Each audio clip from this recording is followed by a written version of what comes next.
Hai, kembali lagi di seputar kesehatan. Kali ini saya akan membahas tanda kecanduan seks dan cara mengatasinya. Merupakan hal yang normal jika seseorang memiliki libido atau dorongan seks yang kuat. Namun, ini bisa mengarah pada sesuatu yang tidak sehat saat dorongan seks jadi tak terkendali hingga mengalami kecanduan seks. Nafsu seksual yang sehat dapat dikendalikan. Jika seks tidak ada, itu mengecewakan tapi tidak sampai membuat orang hancur. Dengan kecanduan seksual, pecandu merasa putus asa untuk memiliki penyaluran. Tidak peduli apa yang harus dilakukan.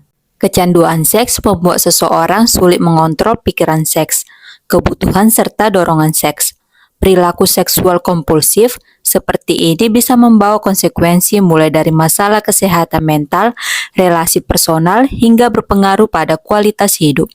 Anda tidak bisa serta-merta mendiagnosis diri atau orang lain mengalami kecanduan seks, sebab ini sudah jadi ranah tenaga profesional. Dan ini tanda-tanda kecanduan seks dan cara mengatasinya. Yang pertama, pikiran seksual obsesif. Mereka yang kecanduan seks bisa menemukan diri terus-menerus berpikir tentang seks. Pikiran soal seks atau fantasi seksual bisa makin obsesif hingga mengganggu tugas atau tanggung jawab mereka. Yang kedua, menghabiskan waktu berlebihan untuk seks. Kecanduan seks tidak selalu berkaitan gonta-ganti pasangan seksual.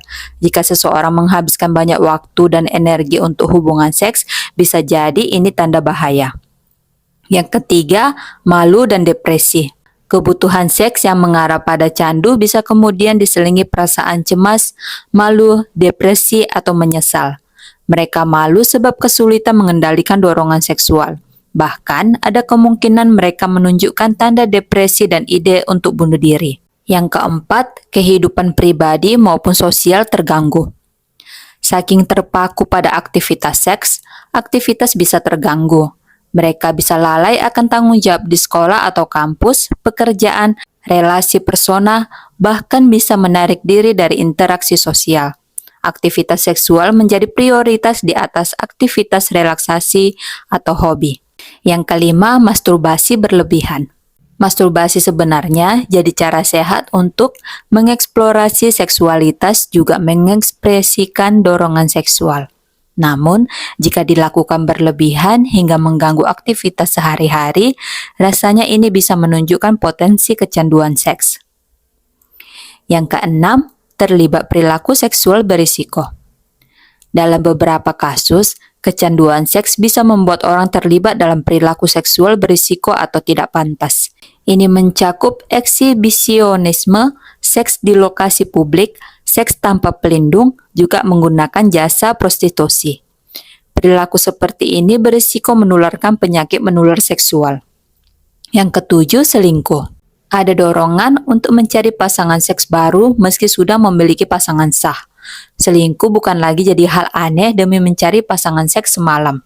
Yang ke-8, melakukan tindak kekerasan seksual.